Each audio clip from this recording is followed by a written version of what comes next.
Hi there, everyone. I'm Michelle Pacansky-Brock, and I'm representing CBC at One today as your host. We're happy to have you here today. Before you jump in the chat and ask, let me answer the most popular question. Yes, the session is being recorded, and it will be available on the Online Network of Educators webinar page, and I'm putting that link in the chat. That is also where you can register for Dr. Bowen's next session coming up this Monday if you're interested in checking that out too.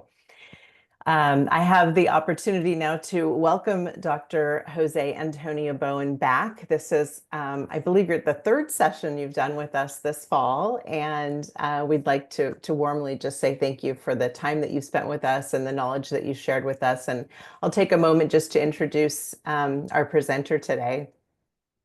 Um, he is Dr. Bowen has written over 100 scholarly articles and has appeared as a musician with Stan Getz, Bobby Farron, and others, which I thought was really cool to learn. He's the author of Teaching Naked, Teaching Change, How to Develop Independent Thinkers Using Relationships, Resilience, and Reflection. And his most recent book is titled Teaching with AI, which he co-authored with C. Edward Watson. Dr. Bowen, welcome back. I'm going to go ahead and turn it over to you now. And folks, if you have questions, we will be keeping our eyes on the chat. So we want to encourage you to put those questions there as you learn and lean into today's workshop. Great, thank you. So yes, questions, and I'd love to see people if you're willing to share your camera. That does take up more data center space. It's worse for the environment than AI, actually, but I still like to see your face. So thank you if you're willing to show me that. I put a couple of things in the chat. One is the prompts. We won't do a whole lot of that this week. I actually don't think we'll do much of that at all. But next time on Monday, we're going to talk about assignments, how to create simulations and games, how to get AI to make your slides or do a handout for you. And so we'll use that page a lot. But I've also put there all of the citations and the slides, so I'm putting that in now again. So it's I have only one because otherwise I'd go crazy trying to keep them all up to date. So it is 47 pages. Don't hit print. We're going to start about halfway through today. So we've done two of them. So I do update it all the time because there's always new studies, new ideas, et cetera. And so that's what those are. Again, next time we're going to get really practical and talk about assignments, how to, things we can do with writing and process and some all those sorts of tools. But today, we have to talk about the elephant in the room, which is that students are using AI to cheat. And so when next week I said, well, here's how we could use AI to create a tutor. In fact, one of my assignments is, here is my assignment for students. Write a prompt that I can give to students, which will help them get unstuck and give them help on this assignment, right? Which is a great, like a little mini me to have. But of course, they may not do that. They may just say, do the work for me. So we're going to talk about detection and policy and those things today.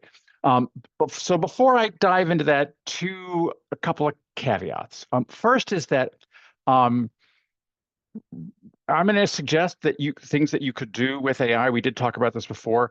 There is, right, when you upload stuff into the AI, on the one hand, it can't extract word for word what you've put in just because the way this technology works, it's a probability engine.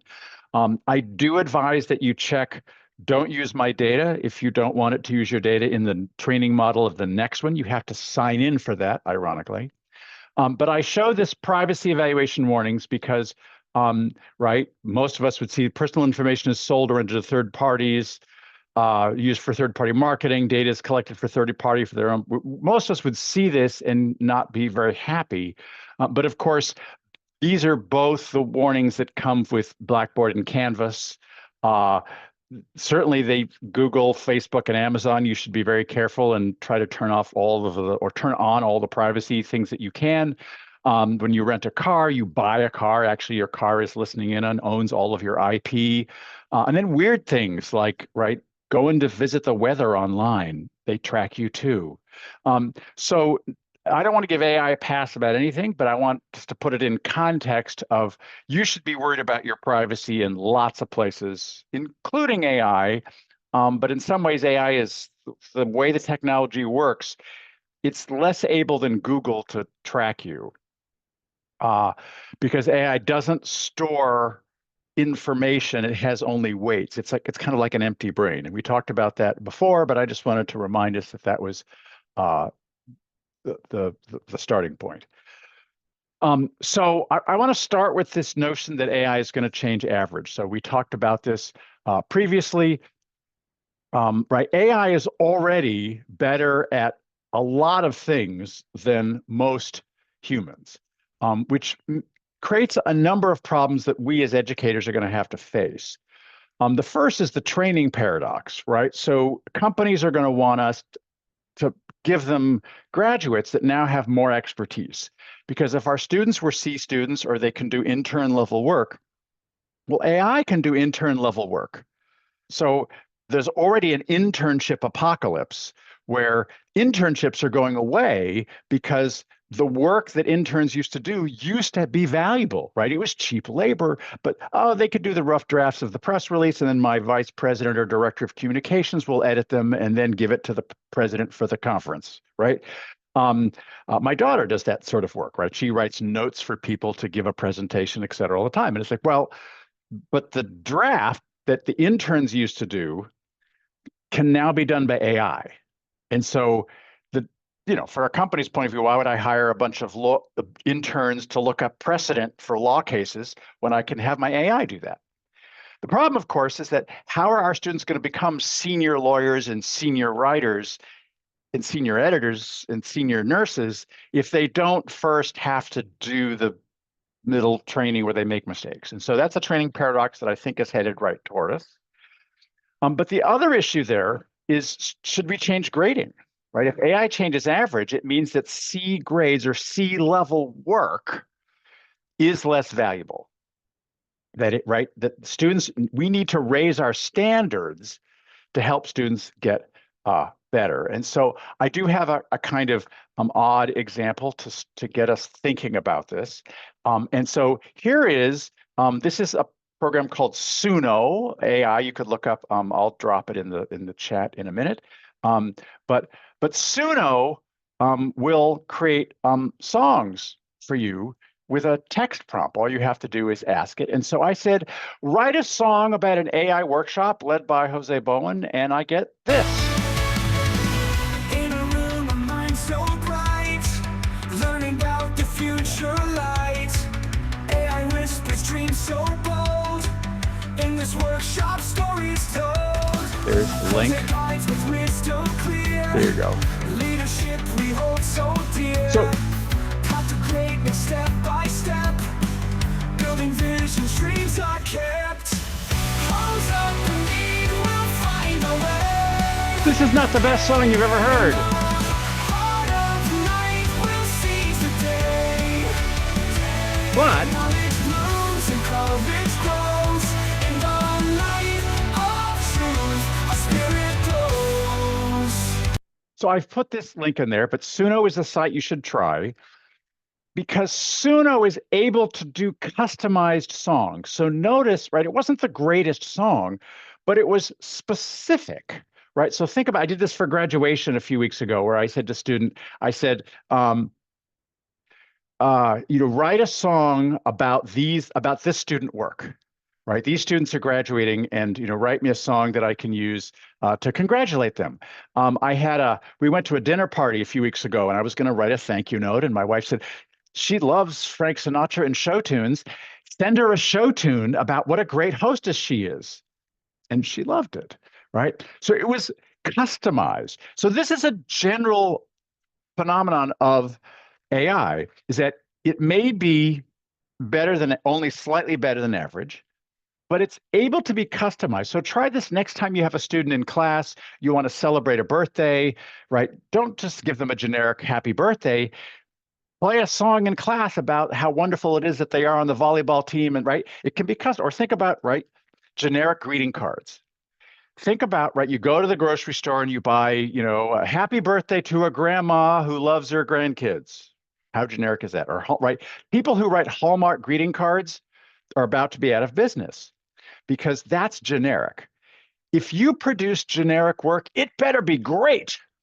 It better be the best episode of CSI ever, the best Hallmark greeting card ever, because your choice now is between super good, high quality, but generic greeting card or a greeting card that's personalized to the person you want to send it to with a picture of their cat and their best interests and a poem about them or a song about them that may not be the best, but it's just a birthday song, right? So I think thinking about this customized versus generic is an interesting way for us to think about where AI might be useful. And so another one that you might try is a bedtime story. So, right, there are wonderful, great bedtime stories that you can read to your children. But of course, they don't feature your specific child, right? They're generic. So take your phone, right? I've suggested already that you download the ChatGPT app, the official one, right? Not one of the fake ones. And then turn on the button that says, right, talk to me, and then say, I would like you to tell my 7-year-old named Eden a bedtime story about where he is the hero and he likes to play football and to slay dragons and to whatever, right? The official ChatGPT app is the one that is black on white. It's the one it's got the black circles and the white. If you go to the App Store and put ChatGPT, and you just ignore the ones that are green and purple, or that are white on black. It's black on white. It's easy to find. But download that to your phone. You should be using this anyway. But then talk to it. But then ask it. I'd like you to tell my son a bedtime story. Here's what he likes. Make him the hero. Not too violent. I'd like it to be in French, or use a couple of French words because we're trying to be whatever. Right? It can be totally specific. Now, will it be the world's best bedtime story? No, but it will be specific. And so that's an interesting way to think about how average is going to be changed. A generic bedtime story better be pretty good because it's now competing against an individualized, customized bedtime story that you could have every night for your child. So I think of that as the paradox of the new C, right? That we need to raise our standards so students now have to do better work than AI can do, which is, there are going to be some places where they just can't because AI is super good at analyzing millions of data points at once. But there are other things like writing where AI is a C.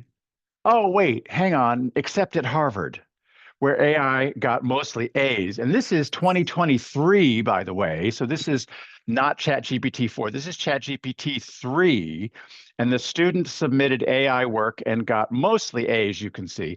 My favorite was the 7 to 9 page paper about conflict resolution, where you had to describe a conflict in your life and give recommendations for how to negotiate it. And so the AI invented a conflict with the roommate. The roommate is using AI to cheat. And I don't know how I feel about this, and I have to resolve this conflict. And so the AI invented all of this, wrote the 7 to 9 page paper, and got an A. Right? So a student who wants to, and that wasn't even a very sophisticated prompt, as we talked about 2 sessions ago. With a more sophisticated prompt, it's actually, you get better work, right? I could spend the whole time just on examples of cheating. I'll just give one more, which is at this psychology final. Undergraduates, right? The ChatGPT is already getting higher scores, doing better work. And so cheating is a problem. So most of your students know it's wrong, but they're doing it anyway. They'll continue to do it. They don't think you know that they're doing it, by the way. And so the numbers who admit to using it depend. When we did focus groups for the book, we got 100% of students said, yeah, people don't want to admit it. In fact, in one of these surveys on the screen, 85% of students admitted to using ChatGPT or an AI to do their homework and cheat. but 25% of them also admitted they had lied on the survey. I don't understand. You lied on I guess they lied to pollsters too. But in any case, there's plenty of cheating. So what do? So your first strategy is say, okay, this is cheating, can't do it. So that means you could go back to proctoring, oh goody, or what the British call invigilating. Man, if you like that word even better. Oral exams, okay. Blue books. I had a student say to me, did you know I had to go to the bookstore and buy this sheaf of paper wrapped in blue paper? And I said, yeah, blue book. They said, how did you know about that? Really, it's like, let me tell you about that. Or now in surveillance. Now, I mean, the problem, of course, is that, right? If you wanted to be a police officer, you would have joined the police. So I'm not really, I'm not a fan of this, but there are clearly going to be times when we need to do this, right? There's a big story in Texas recently about people cheating on the teacher exam. So there are 200 teachers in Texas who had somebody else take the Texas test for them to become school teachers. And those exams were proctored. So it's funny, they paid 20% of the fee was paid to the proctor to look the other way. So some people think this is an example of where online proctoring and the video camera watches me. I'm not a fan, but I can see that we're going to have to, right? You have a licensure exam, you should have, but again, proctoring that can't be beat, please. So a lot of us think that, oh, well, the magic bullet is going to be AI detection. We'll just use this to detect whether students are cheating. So first of all, there are some problems. First is accuracy varies considerably. So I had a parent write to me, just found me on the website and wanted me to help her daughter, who's in college, who's been falsely accused of cheating.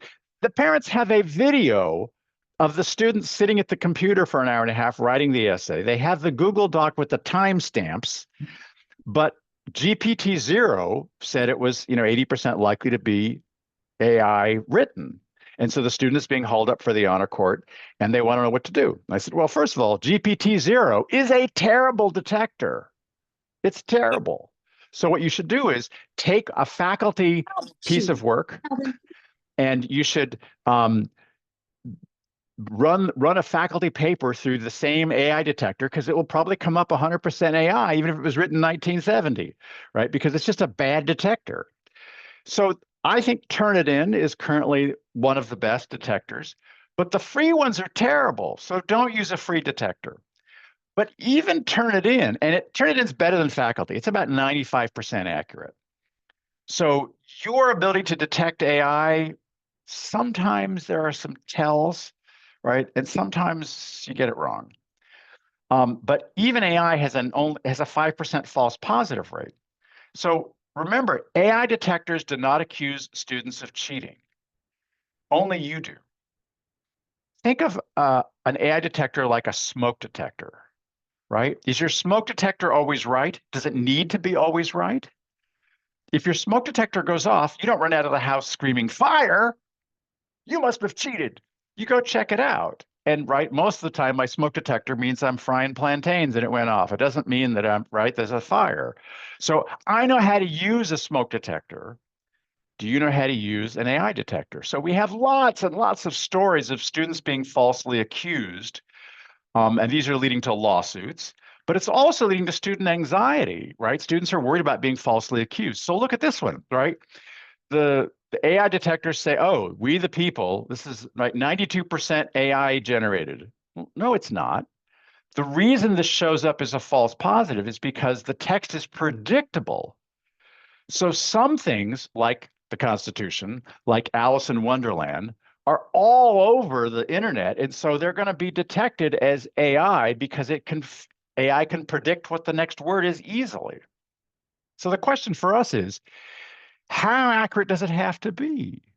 If it was 99% accurate and only 1% of the time it was false, would you still feel comfortable accusing students? And so students are telling us very clearly, we're not worried about being caught cheating, we're worried about being falsely accused, right? So detectors are truly problematic.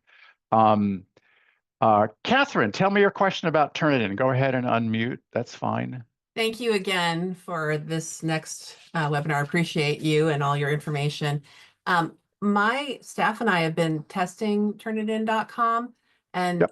I agree about the accuracy rate, but now we have a new concern because it seems that the in-house editors from Google Docs or Microsoft or whatever, when a student clicks on accept, it detects that as AI. So that's one issue. But my question is, what is AI? What is Turnitin then actually detecting? Is it detecting something that's not generated manually? And if that's the case, could theoretically someone get a ChatGPT essay, then type it in themselves? Yes. No. Okay. So there's two different things. That's a great question. So the first is that Turnitin is just another probability generator, right? It's looking at, which is why it gets we the people wrong, right? Because it's looking at how likely the next word is, and if the next word meets a certain threshold of likeliness, it's more likely to flag it as AI generated. The other question is really about whether you're Google Docs or how slowly did you type it? It's not measuring that at all. I mean, I'm going to advocate process assignments, but students do tell me, oh, I just type it in more slowly. And in fact, you can now pay for a service that will type in a word and then type in a couple of, and will make it look. And so I'm going to get to those in a minute. So in fact, here it is, AI Humanizer. So here's the other thing, right? You can have an essay that you copied out of ChatGPT that in fact Turnitin would correctly identify as AI writing. But for $9.99 a month, you can pay for an AI Humanizer, which will beat the detector. So the question then for you is, A, which students can pay for this? The ones who have $9.99 a month. So you're right, you are disproportionately going to catch poor students, period. So if you're going to use an AI detector, you have to face the reality that you are more likely to catch poor students who either can't afford a humanizer or they can't afford to pay for the better ChatGPT because the paid ChatGPT is harder to detect, right? So there's going to be a differential catching rate. So, is that okay? Remember that this is a business, right? So Chegg, remember Chegg? Remember when we used to be worried about Chegg? Chegg used to be worth $100 a share, by the way. It's now worth about $3 a share because students were paying $15 a month so that they could enter the questions on a biology exam in their phone into Chegg and then wait 40 minutes while a human at Chegg answered the questions. And then there's a great study about how students were doing this and how 30% of kids in freshman biology were using Chegg to cheat. And right, one person would do one question, a different person would do a different question. And they could tell because they were going refresh, refresh, refresh. So now they don't need Chegg. They can get an answer from AI very, very quickly, right? And so the humanizers, read this text. Stealth GPT's advanced humanizer, an AI bypasser mechanism, enabled it to produce content with a 0 detection rate from Turnitin, right? So Turnitin, and I get calls from them all the time because they want to say, we fix that problem. We fix that, and they do, right? And then Stealth GPT or one of these UMaker, it comes up with another thing, a way to beat it, right? I mean, read that, right? But UMaker's pitch was, right, individuals should be free to produce quality content and claim ownership of their results without discrimination. I mean, that sounds great, but that is some real BS, right? And that's from their actual copy to investors, right? AI detectors hindered us, right? AI detectors are anti-freedom for whatever. It's like, really? And remember that ultimately paper mills, the other way, if students who really want to beat your detector, so these killer papers in My Essay Writer, which are legal in Canada, by the way, so they're a $12 billion a year industry. And so they have also been hurt. It's a wonderful article about how, AI is hurting my business. What's your business? Well, we write papers for students. Okay. That's cheating. Yeah, but it's my business. So after COVID, they've realized what they need to do is, so now what they do is they offer a service. Send us your ChatGPT essay and a human will edit it. And you know who else does this for 7 cents a word? Grammarly, right? So first, is your detector, however you set it up, however good it is, it's not fair, right? It's going to detect certain kinds of students more than others. So you're going to have to think about that. Second, if you use a detector, you've got to be super careful that you recognize that it makes mistakes. It's never going to be perfect. It has all kinds of mistakes. You're going to have to talk to your students. Now, the good news is students will often admit they cheated once you say, I'm not sure about this, but I would not send them to an honor code and traumatize them until you've actually had a conversation, right? It gets worse. So now we have browser extensions. So if you use Canvas or Blackboard, what you should do is Google Chromic, the extension for my browser, so Safari, Chrome, whatever, and your LMS, because these are really hard to detect. But it also means that if you're giving asynchronous courses, online quizzes through Canvas or Blackboard, students can just have the AI, which is inside their browser, answer the question. So you should definitely try a little bit look up the tools I've listed on the screen. Wizard, Homework Solver, College, right? There's a whole bunch of them. But if you just Google your browser or your LMS, you'll get some of these. So Lynn points out that Australia has anti-cheating laws, but the U.S. does not. But so if you're in, right, we don't have this. And so you're right. Australia has this. 17 U.S. states, I think, do have this, but they don't have any teeth. So yeah. But in fact, again, and paper mills are legal in Canada. So you can pay someone to write a paper for you, and that running a business like that is legal in Canada. So then there's Grammarly, right? So a lot of us think, well, Grammarly is helpful, right? Well, okay. But this is from the Grammarly page that students are seeing, right? It generates text. It'll adapt your writing for a variety of audiences instantly with AI that sounds like you. Is that cheating? I think so. And then they have this disclaimer. And then right under it, using paragraph tools isn't cheating. It's a helpful way to speed up. This is from their website that students should be using Grammarly, because paraphrasing tools aren't cheap, right? And then, as I said, 7 cents a word. A human editor will add, I love this, clarity and clean up your work. What they really mean is that a human editor will make it harder for a detector to detect that you used Grammarly AI. So on the other hand, Grammarly costs $9 a month for access to ChatGPT-4. So if you want access to ChatGPT-4 for cheaper than the $20 they're charging you, Grammarly is actually a good way to get access to ChatGPT-4 if you want that. So students are confused. So this is a real ad from TikTok. Grammarly does more than catch errors. With Grammarly, you can find really good, perfect words that make your writing sharp, or explicit, or excellent, or distinctive. As a matter of fact, for what it's worth, Grammarly can, yeah, that's long. We can get rid of that, and this, good, and this, or how about this? Grammarly helps you be concise. If your tone might make someone feel like this, Grammarly can remind you. It would help if you soften your tone. And if you need the support, Grammarly encourages you to write confidently. Because the better we all communicate, the better we connect. Grammarly, helping you connect. Go to Grammarly.com and download today. All right, so oops, hang on. I didn't know. Grammar. Never mind. Sorry. Grammarly does more than catch errors. There we go. Okay. There we are. All right. Sorry about that. Okay. So I think detectors are problematic, right? Grammarly helps me detect plagiarism. Why would you need to detect plagiarism?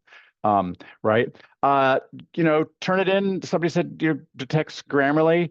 Yeah, but if I take my Grammarly essay and then I turn it to an AI humanizer for another $9.99 a month, then, so the clever students are going to find ways do this. So the question is, what level of collateral damage do you and your campus accept, right? Are you willing to say 1% of students are falsely accused? Is there a probability threshold, like 80% is not okay, but 90% Turnitin says? And then what do you do with that data, right? Do you have a process in place that says, oh, well, if I get a 90% back on Turnitin, I then call the student in and I have an informal conversation before I do X. So I'm not going to tell you should never use a detector. I am going to tell you you should be very, very cautious, right? And I'm going to give you other strategies because I think it's not the best strategy. But I can see it, right, if you're invested in this. But I think Turnitin is highly problematic. And we're in this battle with the pirates, and the pirates are going to invent new things and they're going to sell. I mean, just do a Google search for how do I beat Turnitin AI detection? And you will find thousands of web pages with tips and products that will help do that. So I'm just not sure I want to be in that battle. So the next strategy is that what we call cheating, business calls progress, right? That our students are going to be asked to use these tools. And so it's just like a calculator, right? We can ban the calculator, but if I'm an accountant, I need to know how to use a spreadsheet and a calculator. The question for you is, when do I introduce the calculator, and how do I convince students to wait until I introduce it for them to do it? And my analogy here is going to be just like going to the gym, right? You know that fitness, right? That the push-ups only work when you do them. And so fitness coaches are constantly talking about it, right? Until you're feeling a little discomfort, you're not getting any benefit. Yes, that pain, that's useful. That means it's working, right? This discomfort means it's working. That's when you're getting benefit. And so they say that every couple of seconds, right? And we tend to let students focus on the product. If all you care about is the product, you should cheat, because you'll have better grades if you use AI to cheat, right? So we have to convince students that the process, right, that we have to make the process more visible, right? And by the way, 1 in 3 Fortune 500 companies use Grammarly. By the way, there's some things you no longer have to do, like long division, right? No doctor does long division anymore to figure out what the dosage is for a patient. They used to, but since the calculator, nobody does. So we don't need to have that be a part of medical school anymore, right? So there are some things that will go away, and that's going to be hard. But we know that the employers want AI skills. 66% already won't hire somebody without them. And that doesn't mean coding or tech skills. It means, can I use AI to make my work better? Right. And so when we talk about this next week about how do I make my work better, this is exactly what I think students should always be doing. So how could I make this sound more professional? How could I check this for grammar mistakes? Right. Those are good uses of AI. So recent graduates, those graduating in June, by the way, are already upset with us because they are struggling in the workplace because their bosses want them to use AI and we didn't teach them how to use it. Right? We were so worried about, oh, it's cheating, don't use it. And so to me, this is about when do they use it? How do they use it? And so we have to have a policy. I also point out that there are gaps in usage, right? So this is pretty recent data about who is using AI. And it says that actually Latino and white students are using it less than Black and Asian American Pacific Islander students. Especially for school, you can see in yellow there at the top. There's a large gender gap, right? So that men are more likely to use it than women.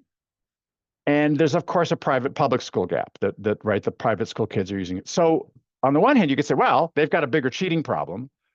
Or you could say, that means that our kids are going to be behind when they go to get a job, right? Because the first question they're going to be asked is, how do you use AI to make your work better?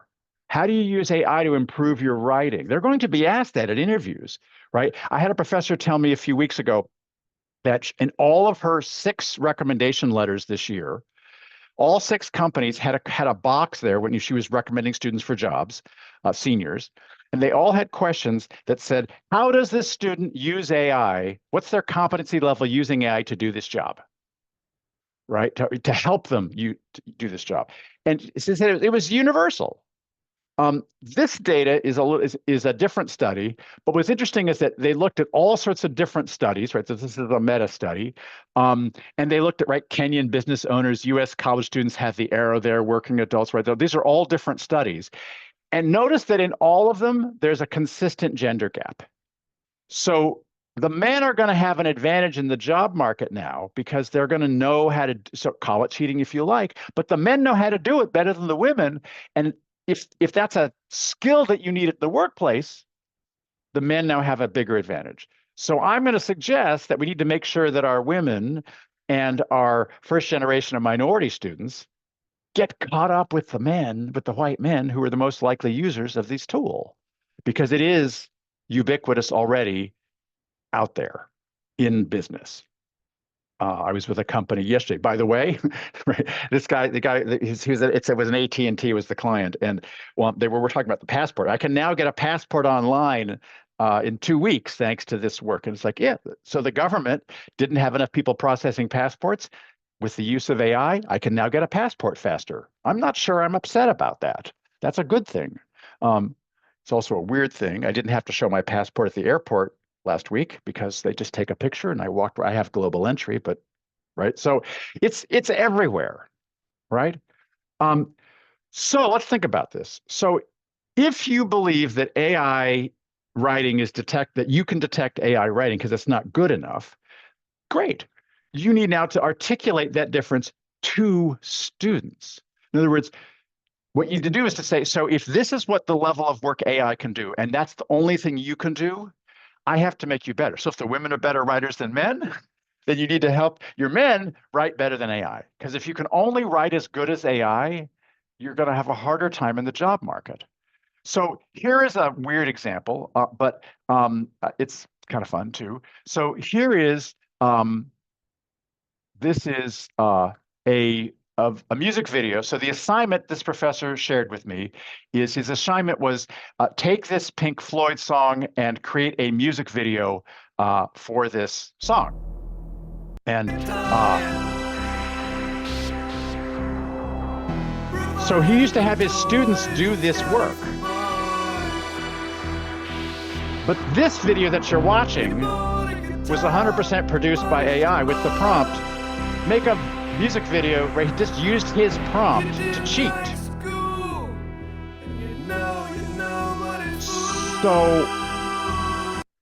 So one way to do this, so what he did was, so we talked about this, and so I said, so why don't you, the student was kind enough to show you what AI produced.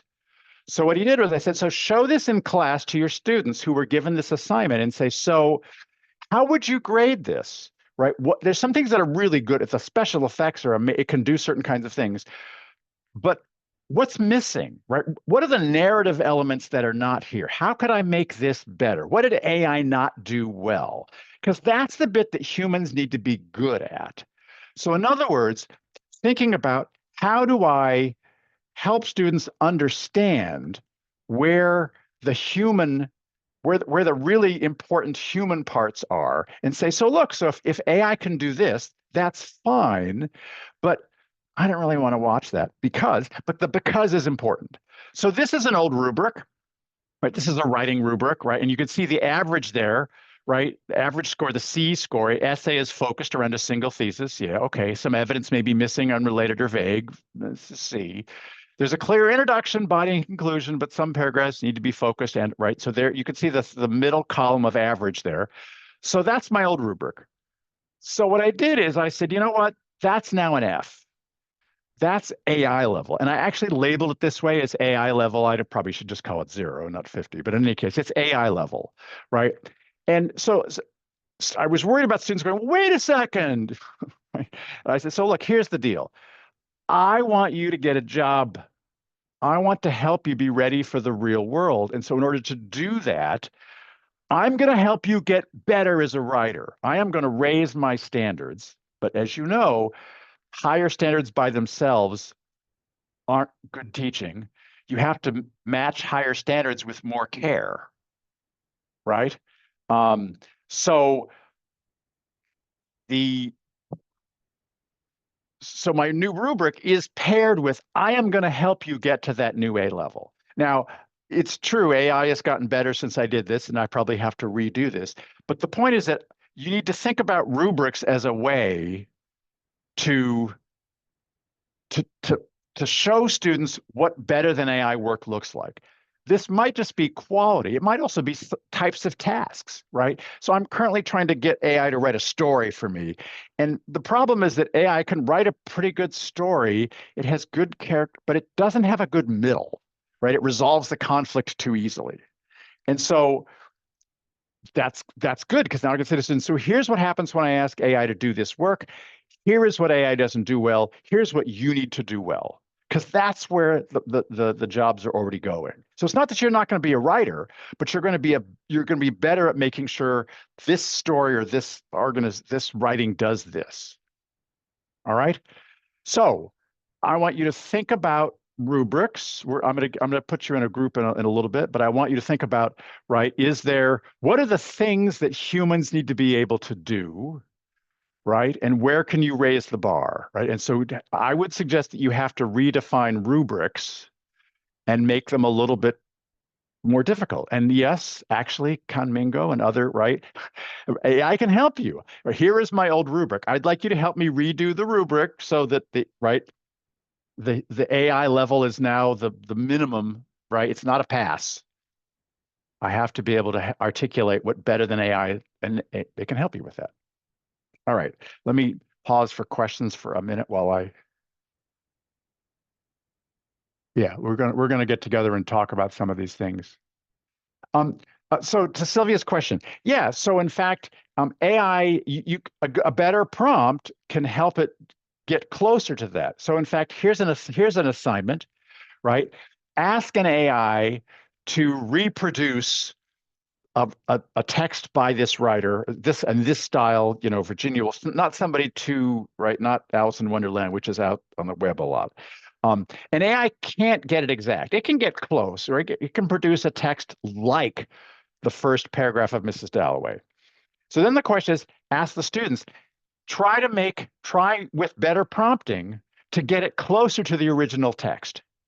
Well, in order to do that, you've got to analyze the style. You've got to analyze the voice. You've got to analyze the tone, the word choice, right? You have to figure out what is it that the AI is getting wrong, and how could so that's actually an assignment about literary analysis. It's not writing, but it's prompting. So it's thinking. I don't know if that helps, but yes. Okay, one more thing, and then I'm going to let you talk about some things.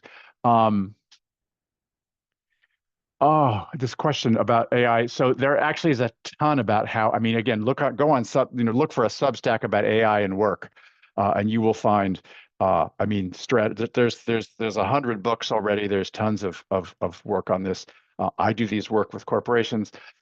There's generally efficiency. In fact, there's a whole set of the Higher Ed Chronicle did a thing for universities about how to leverage AI for admissions, for accounting, or your comptroller, your new this, your new that, all sorts of ways. My advice to people is, yes, efficiency is a thing you could do. The U.S. Passport Office can now do passports more quickly, but are there also new services that you can do that you couldn't do? New customized things that you couldn't do. So you can ask AI to do a rubric, right? There's a set of prompts, and again, the prompting page I gave you has detailed prompts. I just give you but this is an example of a prompt to do that, to ask AI for help with a rubric.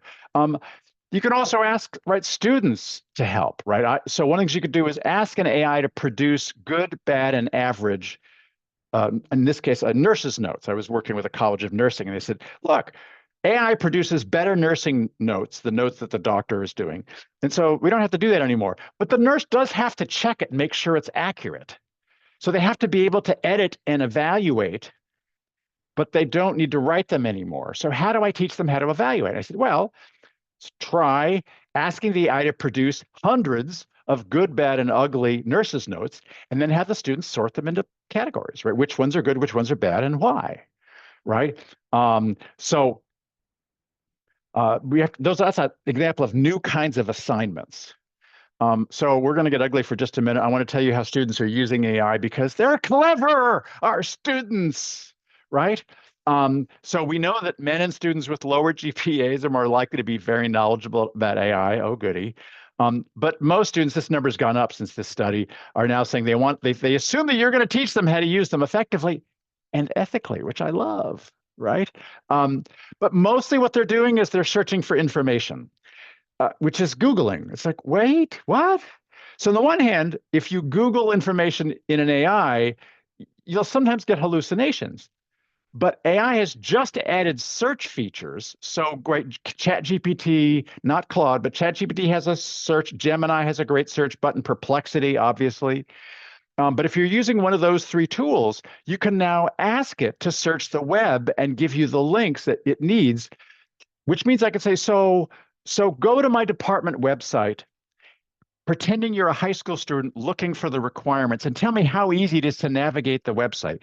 Then go to the websites of my competitors and tell me what programs they're offering that I should be offering that high school students might want, right? I can ask it to actually do a web task. So here's a list of what students say they're using it for. Right, summarizing my homework, oh, not so good. Right, organizing my schedule, okay. Resume, cover letter, okay. Right, so some of these things we might be happier about than other. Answering homework questions, not so much. Right, generating materials for studying, maybe that's okay. Right.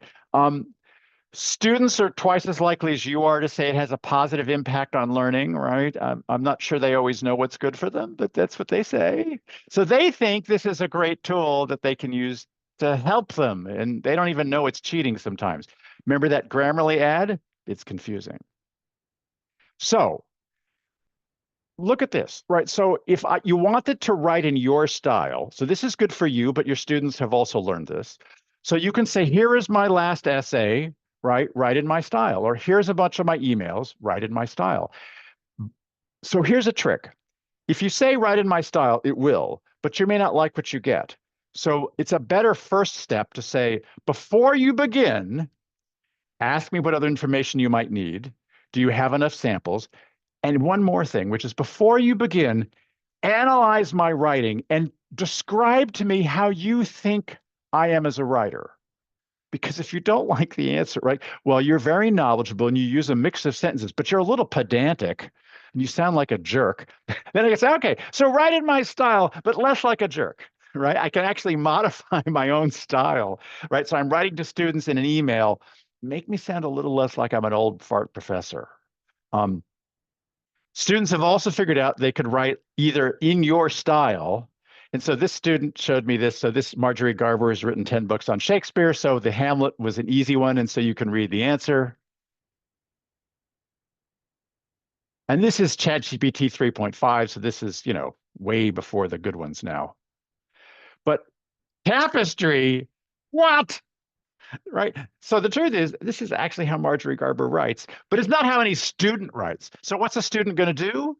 They're going to say, rewrite this essay as if it were written by a college student at blah, blah, blah, right? Or they could use an AI humanizer, but they're going to ask it to modify this. And in fact, one of the common prompts is add a couple of grammatical mistakes to make it sound like it's more human, right? And so you might be fooled by that.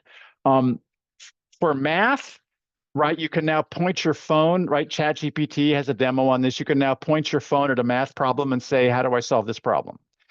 There are a number of phone apps that are actually just as good as ChatGPT. Some of them are designed to help you get help and not just give you the answer, but mostly students are using these to cheat, right? They're going to show me, take a picture of the homework, tell me how to solve it. So this is one of our SMU students. And his friends were saying, hey, could you record the lecture for me on your phone? I couldn't go to class. And so he said, I can do one better. And so he has an app called Neurovant, which you can look up, so he records the lecture on the phone, and then the app, notice what it does. It turns it into study questions, flashcards. It'll tutor you on the material. So rather than go to a 50-minute lecture, you can use his app to quiz you and to give you ways to learn the material, which I would call pedagogy. Right? Rather than listen to 50 minutes of content, you can actually, the app actually creates pedagogy. That's kind of fun. So there are a number of those. I asked it to, read my books and come up with interview questions for an interview. It has no problem doing that. It can find specific texts online. So for journalists, yeah, I would be worried. So as we ask students to do writing, right, we want them to do writing because it's thinking. So students, right, can use AI to do that thinking, which is, of course, the last thing we want them to do. So how about this? 10 ideas for a paper about a speech, right? This is my topic. Yeah, AI can do that. It gives me a list of paper topics. Okay, is that cheating? Maybe. I need an outline for a 500-word essay on number 1, and it can give me that. I love the bottom. So it gives me a pretty good outline, and then it says, avoid jargon. Be sure to cite your sources. Right? Helpful hints from ChatGPT. I think Claude is the better writer. This might actually be Claude. But is that cheating, getting an outline? Here's a question for you. If a student came to you and said, so I went to the Writing Center and I had them help me brainstorm my thesis, and I had them give me an outline or help me work an outline, would you say that's cheating if they went to the Writing Center and did this? But if they did exactly the same thing with an AI, is that cheating? So I think we need to be careful, right? Does it matter if they use the Writing Center or AI? If this is what they did, of course, they don't have to stop there. They can say, provide me with a sample introduction, right? And there's the introduction. It's not great, but it's certainly a C in my book, right? It's a reasonable opening paragraph for most college students. So last thing, and then I'll give you a break, is I think you need a policy. And so what I want you to think about, first of all, is how to establish a policy and where. Does it need to be school level, department level, class level? On the one hand, it's like, oh, they should be on the assignment level, but then every student has different policy for every assignment. So that's tricky. But most think you should have a policy and you don't. So I'm not going to give you a policy, but I am going to give you a template for the things a policy should include.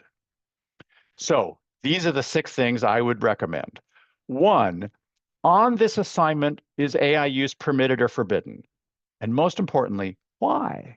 What is the work? What is the real learning I want to have happen? Not what's the product, 3 to 5 page paper on Hamlet. That's the product. What's the learning I want you to achieve? And why is AI use permitted? Because it will get in the way of this specific learning. The more specific, the better.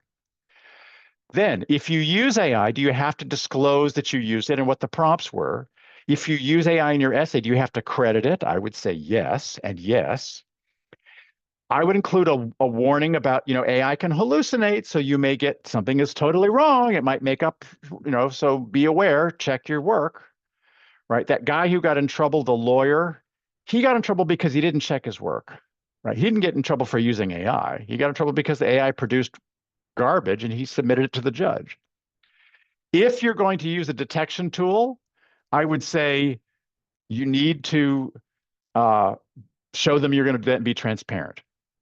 And then lastly is that I would say that students you are ultimately accountable for the work. And this is important because this is what's going to happen in the workplace, right? Your boss is going to expect you to use AI to make sure or a spell checker, right? Your boss is going to make sure you use a spell checker before you send it out to the newspaper, right? Or issue a public statement. Or use a calculator before you go to the board meeting, right? But you can't blame the calculator. You are ultimately responsible. And so I think we need to be constantly reminding students that you are responsible. You have to check, you have to do this, right? So last thing. So the why bit is often forgotten, right? Why is important. So when I meet this guy at a party and I say, hey, what do you do? And he says, well, I'm a home chef. Well, are you motivated? No, because he's told you what he does. But if he says, I say, what do you do? He says, well, you know how families often don't eat together? I come to your home and make healthy meals that bring families together. Well, he now told me why what he does is important. So I am much more likely to want to have a conversation with him, maybe even hire him. So if all you do is tell students, this is the policy, you cannot use AI, it's not going to be very motivating. They're going to cheat. You can dramatically reduce cheating. You can't eliminate it, but you can dramatically reduce cheating in the same way that a fitness coach gets you to do more work by talking about why, right? So you start with why. So here's a sample policy for you to read. I'll let you all read that.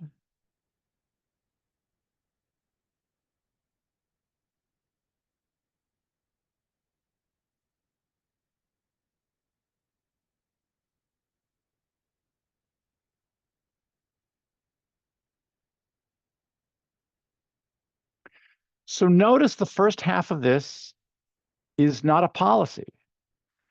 It's motivation. It's why is this important? Why am I trying to help you? Why do I care about learning? Not just because I'm pedantic and love my subject, and you should too, but because I care about you and I want you to be able to have employable skills, right? So this is just motivation, this top half. And the second half is the policy. Here's another one.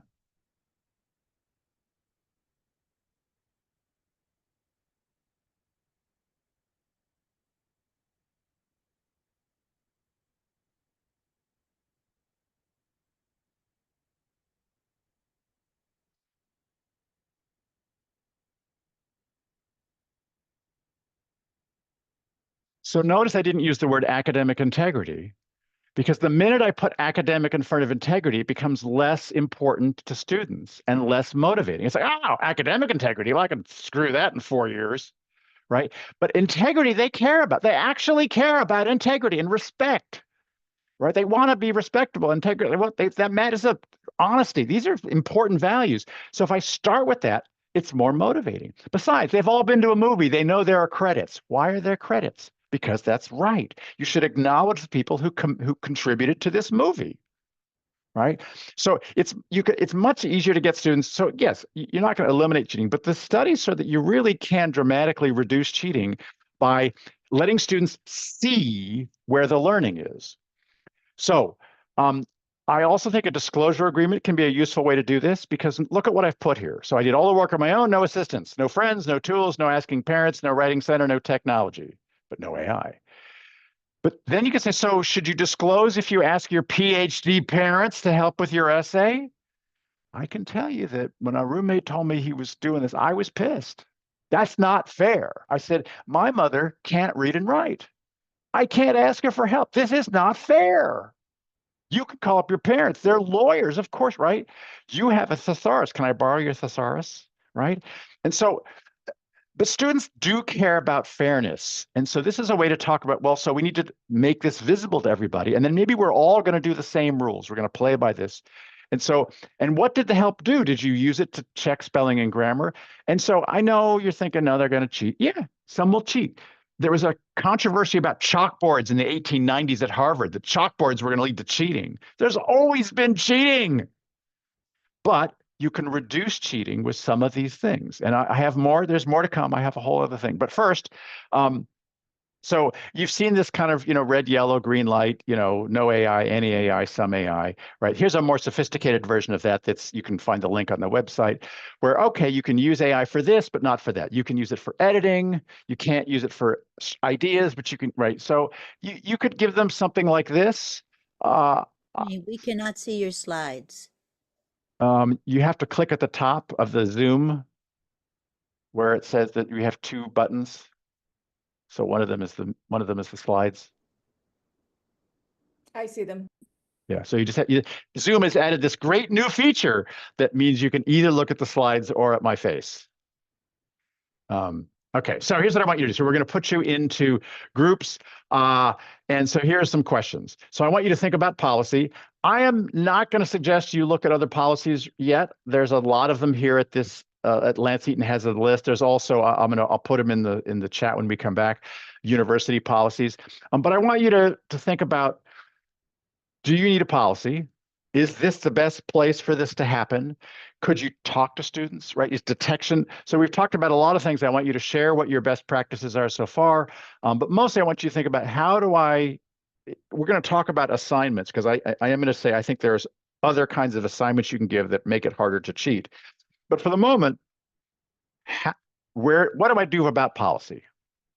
What do I do about detectors? And with that, let's open the rooms, and Okay, I'm you're going to be going to assigned randomly. go ahead and invite you now, folks. And how long will they have about? So we'll give you about 10 minutes. Great. Hopefully, right, learning from each other, and then we'll report out in the chat. Do you email us the slides in the presentation? They're in the link is in the chat. I will post you. it again when you come back. Thank you.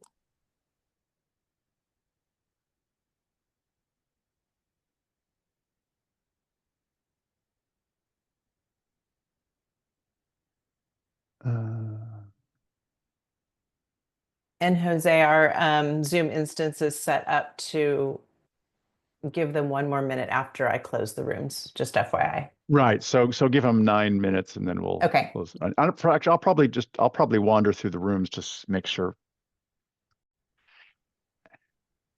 And we will put in the chat some links for you who want them. So if you want to see other policies, I'll put them in here. There are other university policies too. Let's see, where did I put those? Yeah. Okay. So there's. So anybody want to report out in the chat or unmute and tell us that you've solved all of our problems? I had one thing I could add. Please. If I may. And I shared this with the group members, is that I teach low-level English for immigrants. And so this really isn't a pressing problem for me. But I did point out, and I think it's important, that I pointed out to my students that this is an area where, as you pointed out, it's going to be on the job interview. And as immigrants who are really here to improve their lot and improve their situation, they're always looking for a job, and that this is an important aspect that they need to become familiar with in the coming job market, especially in the very, very near future. So for me, it's not, I don't have this can of worms of this finding out what the students are and aren't doing, but I do think it's important that I present it as a new skill that they need to learn. So that's what I got out of this so far. I love that. So I think there are two things, right? One is, right, motivation is clearly high. I'm an immigrant. I need to be able to use English in this new country, and so my motivation is high. As I heard from somebody a minute ago from Dan, if the student says if it's general education, it's not cheating, which is really a motivation problem. I don't think this matters. So therefore, it doesn't, right? These aren't real push-ups that you're having me do. There's no benefit to them. And so if I don't think there's a benefit, I don't think that cheating is a problem. So A, it's motivation. But the other is that, right, clearly, if you're an immigrant and English is your second language, that, using AI to make sure your cover letter reads professionally is essential, right? It's like learning how to use a spell checker. So yeah, that makes total sense to me. Anybody else? If you don't mind, if I have a quick note I want to share and then run out of time in my group. So I teach chemistry, and and I'm very open about using AI. I actually acknowledge, I disclose to my students when I use AI on the worksheets too, that if I use AI to generate some of the questions, try to model for them, right? I do have policy, in my class as well. But my whole idea is, like you said, is that if they learn in the process of, not necessarily the product, right? I like it.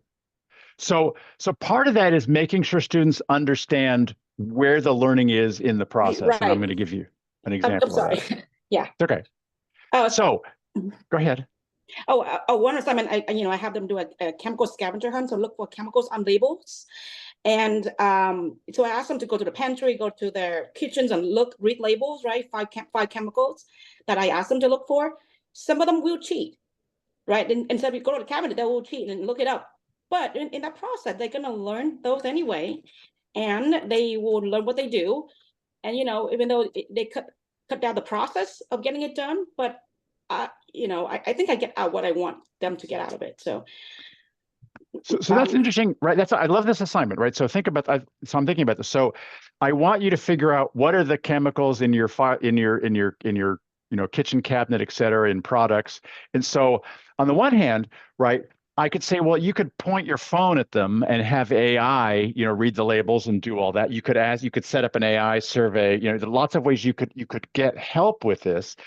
So I'm wondering if there's a second piece of this, so that, once you've done that, then what do you do about it? How many of these things are actually in my house? What is the dose? What's the danger if I do too much of this or that?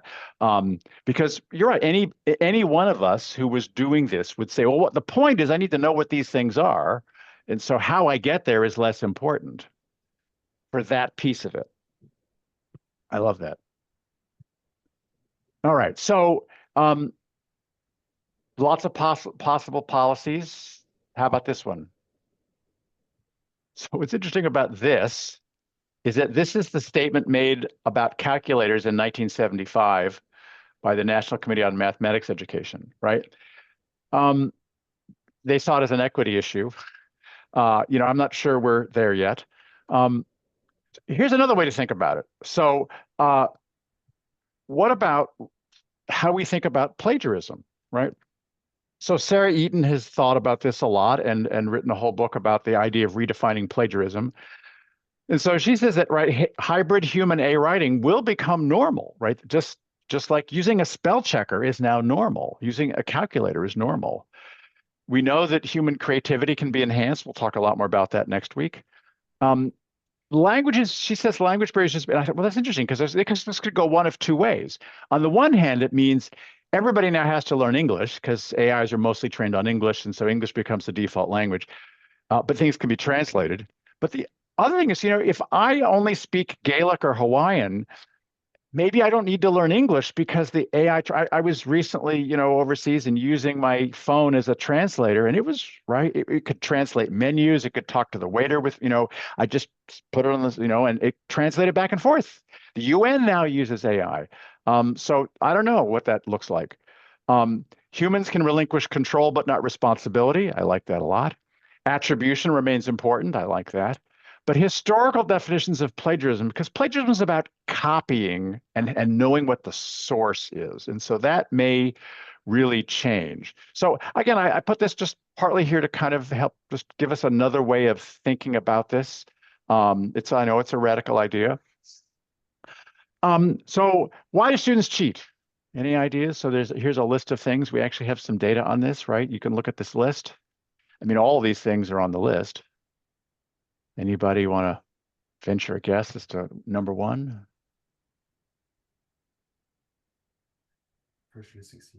So my guess would be that they think everyone else is.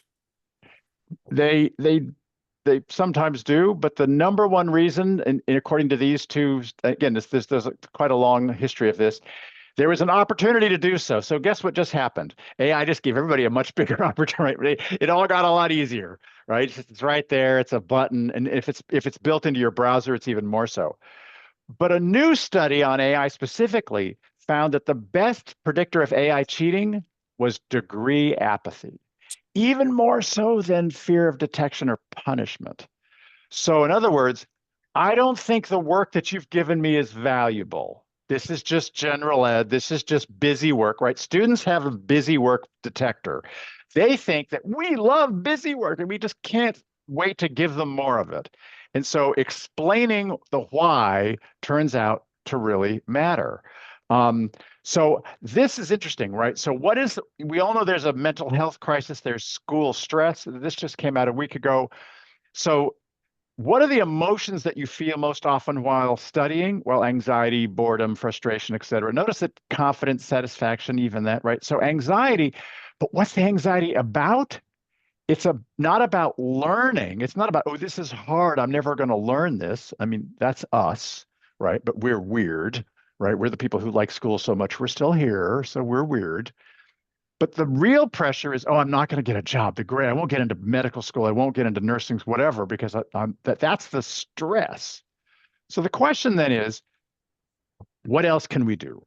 So here are some low effort interventions that everybody can do. discuss integrity, not an academic integrity and why it matters and where it manifests itself and and ask students, what would it mean to have integrity in our class? Give an integrity quiz, right? In class or even online, right? Here's one that won't have occurred to you. Allowing students to withdraw submissions for 24 hours after the deadline. So in other words, the assignment is due Monday at 1 o'clock. But if you have regrets up until Tuesday at 1 o'clock, you can withdraw your submission. So I used to do a get out of jail free, like you needed a 24-hour extension, you could get one, and I would give every student like 2 or 3 of these, and that works. But this research suggests that when students were given the opportunity, that 10% of students withdrew something they had already submitted because they had cheated and they didn't want to get caught, or they decided, I really want to do whatever reason, they 10% withdrew their submissions. So who knew? Remind students about integrity, but do it right before the assignment, not on the first day of class. Demonstrating detection tools. This is a little bit mean, but it does work. Showing that, look, I'm going to catch you.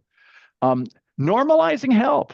Right? That it's okay to struggle with something. The struggle is useful, right? Push-ups are hard. Hard is good. We want this to be hard, right? Lower stakes assignments, reasonable workloads. Because remember, students get worried, they get stressed. It's 4:45, I've got to get this done. So giving students a little bit of flexibility and reasonable workloads, all of these things are really pretty low effort interventions on your part. They won't eliminate cheating, but the research tells us they do have an effect. And if you can get 10% less cheating, that's good. The number one thing we can do, though, is to increase motivation, right? Inspire students to do the best work, demonstrate for them why they get a benefit when they do this work.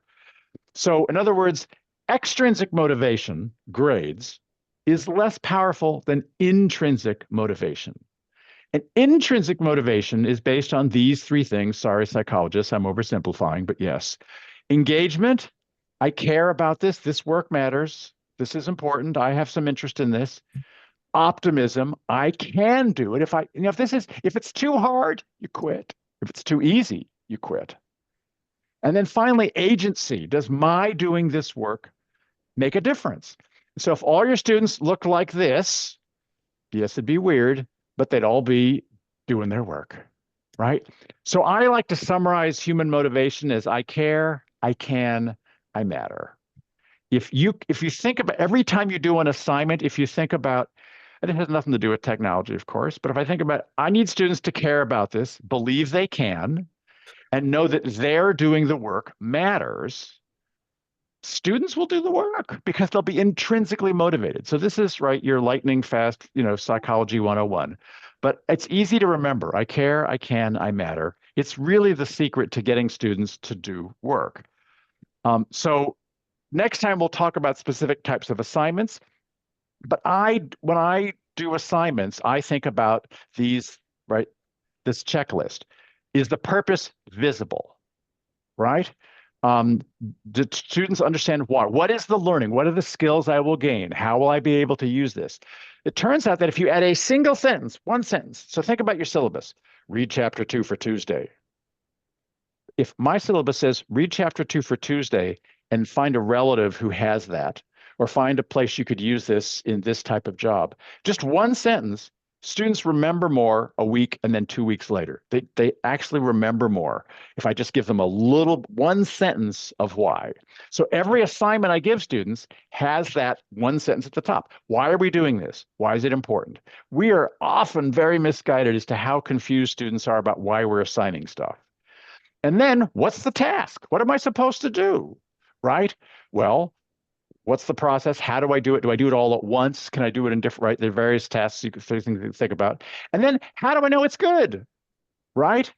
Am I on the right track? Right? Am I getting lost? Is it relevant? Right? Are there examples that I can use? So this is pedagogy. This is not technology, but I find that this is right. And if you really want to simplify it, sell the cookie, not the recipe. Right? Nobody wants to buy your recipe until they want cookies, right? You've got to sell them cookies first. We start with why, we're going to have a lot less cheating. So let me give you one or two examples, and then we're almost done. So one trick is to use AI to do this, right? So give AI your assignment, and with this prompt. This is on my website, like they all are. It's under the heading "Improve Teaching." So there's a big blue "Improve Teaching" on that prompting page. You are a kind, motivating, experienced professor. Revise this assignment to increase student motivation. Start with right. You can ask the AI to help your assignment be better. And if AI says, yeah, this is really boring and pointless, then maybe you should, right? So AI can actually help you with just that little bit of framing the assignment better. And of course, sometimes we want students to write without AI. We just want them to write, and it's hard. So what can you do? So a couple of things. Right, students like to write about themselves. We all like writing about ourselves. Right, doing field research, looking at right, something I actually have to go do. If it's local, that's more interesting. Right, it also turns out, right, so if it's something that AI couldn't do, like select we had a discussion in class last week, right? AI wasn't in our class, so it doesn't know what we discussed. So describe the viewpoints of the various constituents in our class. Now, could AI help? Yes. Could a student use AI to cheat? Probably. Right. But this is an assignment, right? These are the kinds of assignments that students care a bit more about, right? Or look, this last one. Use your new understanding to help an organization that matters to you. The point is that if I pick an organization that matters to me, I really want to help them. And so I have more motivation. And I'll talk more in detail about this next one next week, but I want to at least introduce you to DEAR, which I think is a nice framework from the University of Mississippi that can help us think about this. So here it is. So when we assign writing, it's not just a 5-page essay, right? It's a process. There are steps. So the stages of that process are often invisible to students. So, okay, so we ask them, so what are the stages? Thinking of ideas, brainstorming, outlining, doing research, editing, spell checking, right? Having a friend see if it makes sense, rewrite, right? All that stuff. So then what I do is I say, well, when could AI be useful for maybe only one stage rather than banning it for the whole thing? So could AI help you with your research? Could AI help you with brainstorming?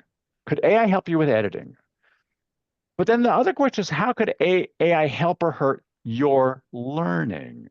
Because if we only focus on grading the product, students get confused. They think, wow, this gets a better grade. So here's an assignment that I do with students. I say, so let's try writing 3 versions of this paper. So the first version, I want you to just take 30 minutes in class. I want you to write it on your own, right? Now what I want you to do is to write it again, but this time I'll start with brainstorming with AI. Have the AI brainstorm some ideas, right? Help you make your thesis better. So go back and forth until you have a really, really good thesis, maybe even a good outline. Now I want you to write to that outline. And then I said, let's try the reverse. So now take that first essay that you wrote by yourself, take a picture with your phone and upload it into an AI and have the AI edit it for you, right? Make sure it sounds more professional, make it sound right, have it change the vocabulary, whatever. And so then we say, well, now let's grade all 3 of these and say, well, which one of these is the best piece of writing? But then I say, I want you to think, where did AI help your learning? So not just the process. In other words, did you learn something different when AI did the editing or when you did the editing? Did you learn something different when you had to think of ideas rather than having AI think of the ideas?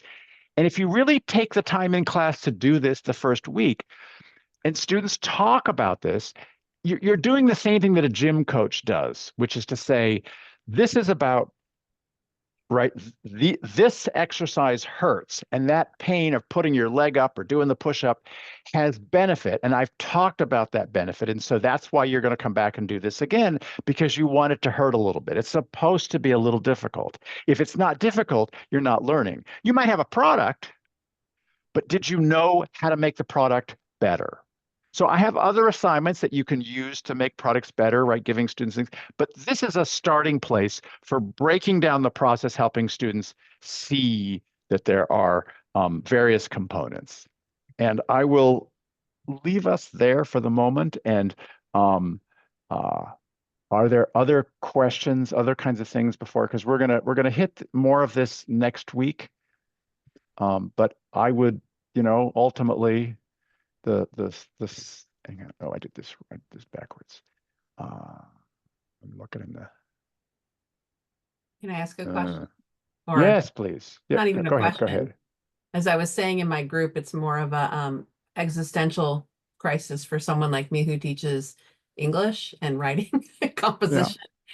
And that is that if we're going in the direction of using AI, which I already do, I already tell them they can use it for brainstorming and different things. But if they use it to correct everything, if that's the new normal, then how are they going to learn how to put sentences together? They never will. That it's like that fundamental skill won't be, learned. I think the analogy here though is the calculator, right?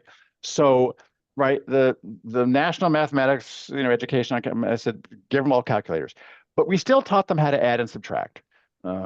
They may not do it as well, but adding and subtracting is still essential, right? Having number sense.